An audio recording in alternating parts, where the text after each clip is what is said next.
Assalamualaikum warahmatullahi wabarakatuh. Izin memperkenalkan diri, nama saya Risna Nurdiana, NIM 0201181047, tingkat 4B, penyuluhan pertanian berkelanjutan.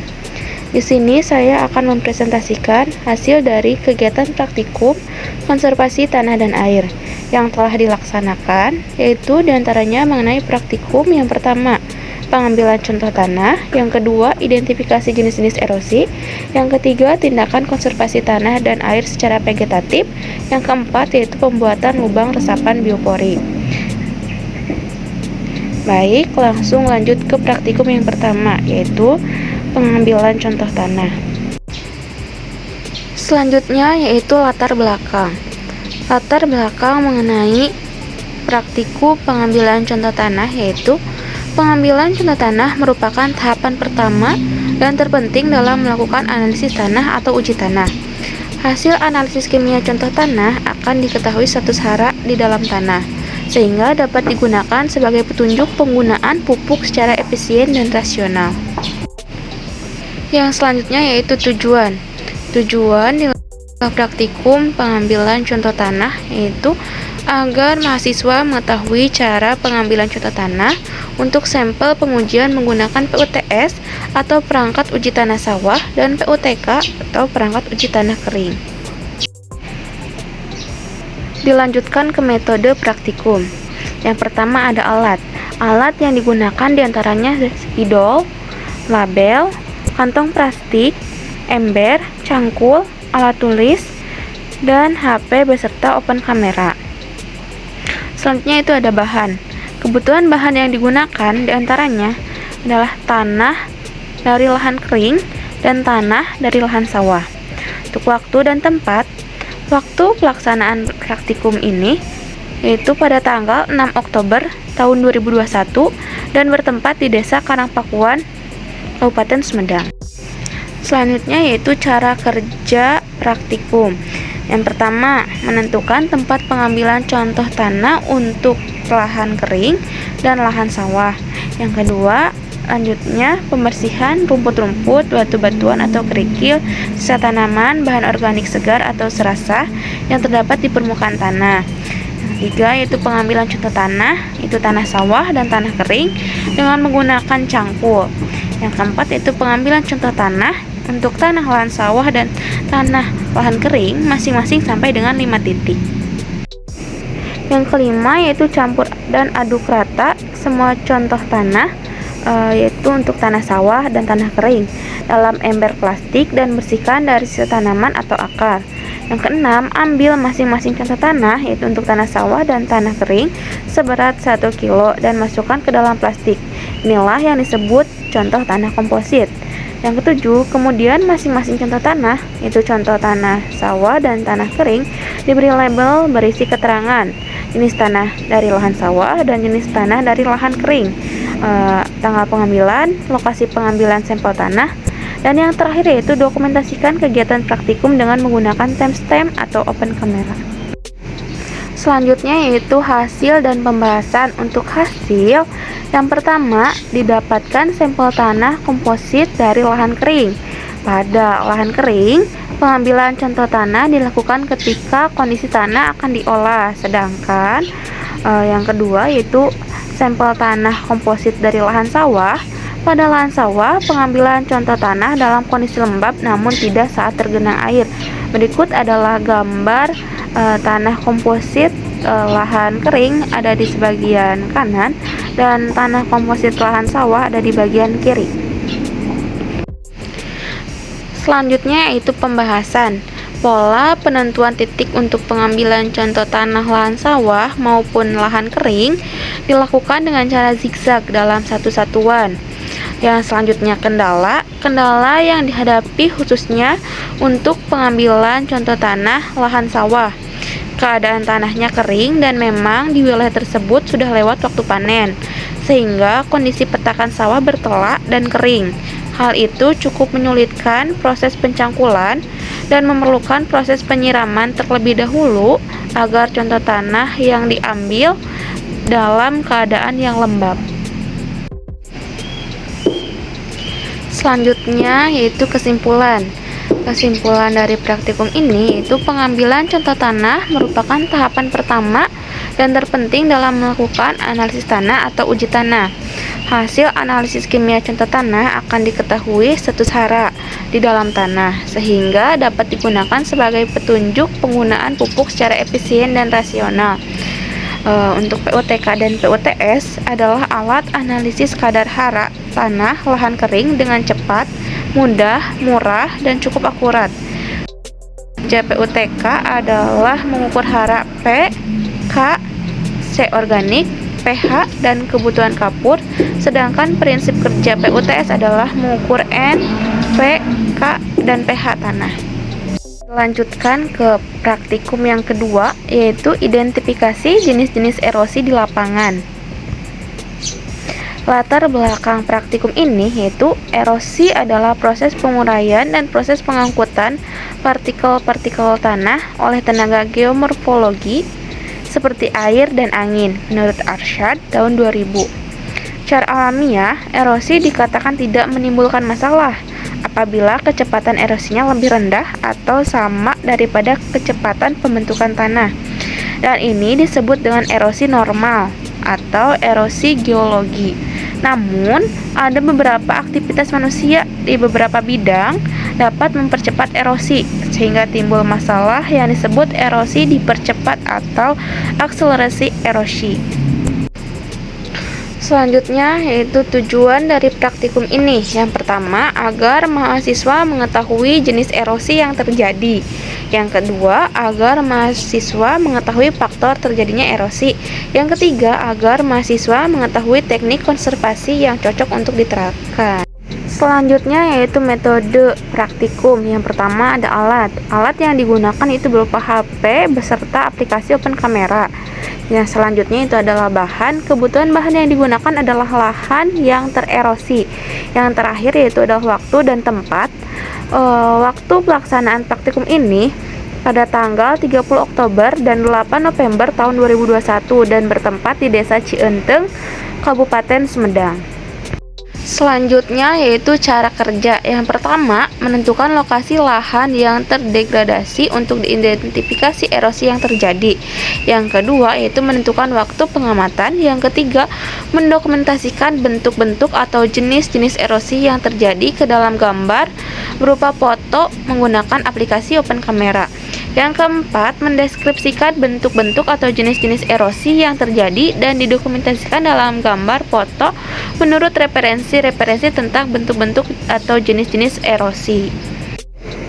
Selanjutnya itu adalah hasil dan pembahasan. Untuk hasil, yang pertama terdapat erosi pada tebing yang gundul. Yang kedua yaitu erosi pada bagian pematang sawah.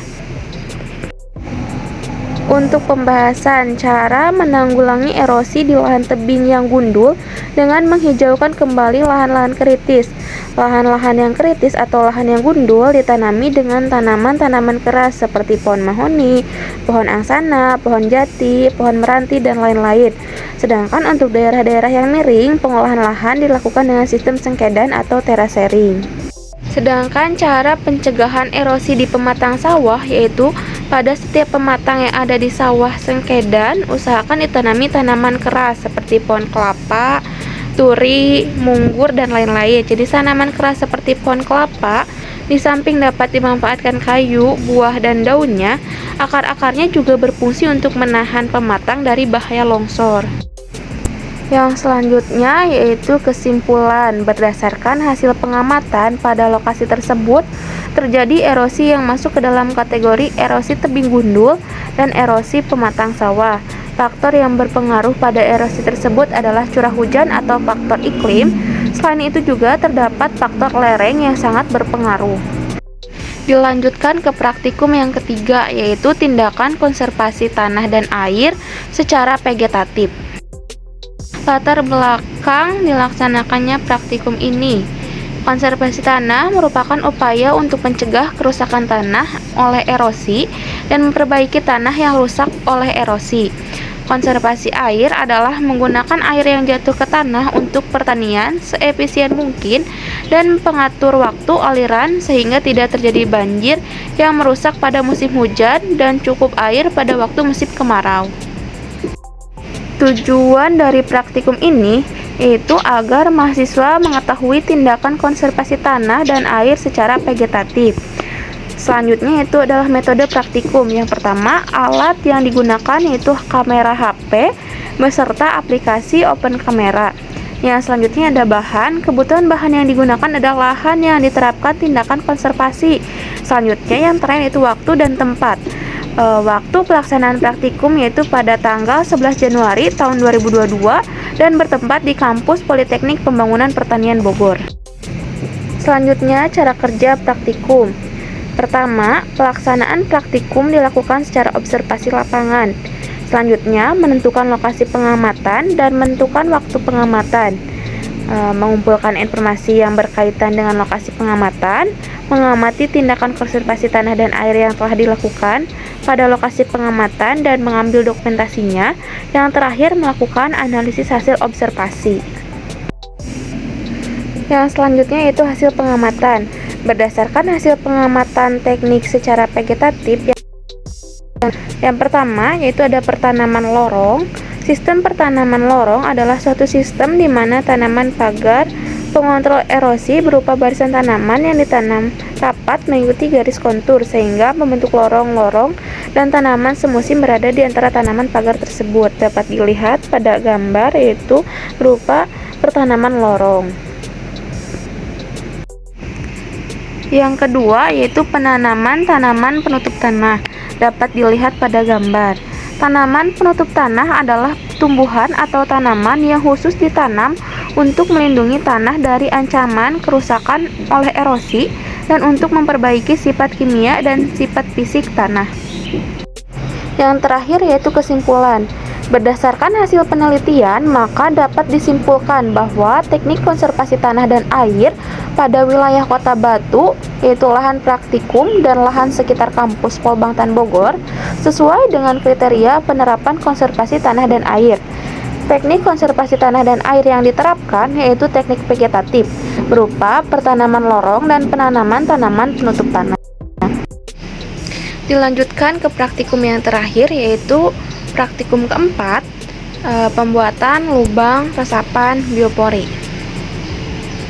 Latar belakang dilakukannya praktikum ini yaitu biopori adalah teknologi alternatif penyerapan air hujan selain dengan sumur serapan. Biopori membuat keseimbangan alam terjaga. Sampah organik yang sering menimbulkan bau tidak sedap dapat tertangani. Di samping itu, kita dapat menabung air untuk keperluan musim kemarau. Selanjutnya, tujuan dari praktikum. Yang pertama, mengerti dan memahami proses dan mekanisme pembuatan lubang resapan biopori, serta pemeliharaannya. Yang kedua, mengetahui tindakan konservasi tanah dan air yang telah diterapkan pada lokasi tersebut. Yang ketiga, menjelaskan fungsi, keunggulan, dan manfaat dari pembuatan lubang resapan biopori terhadap lingkungan. Selanjutnya, yaitu metode praktikum. Yang digunakan yaitu ada diantaranya bertanah, cetok atau pisau atau sekop, botol plastik bekas, alat ukur, alat tulis, kamera HP, beserta aplikasi open camera. Yang selanjutnya itu bahan. Kebutuhan bahan yang digunakan yaitu ada sampah organik dan air. Selanjutnya waktu dan tempat.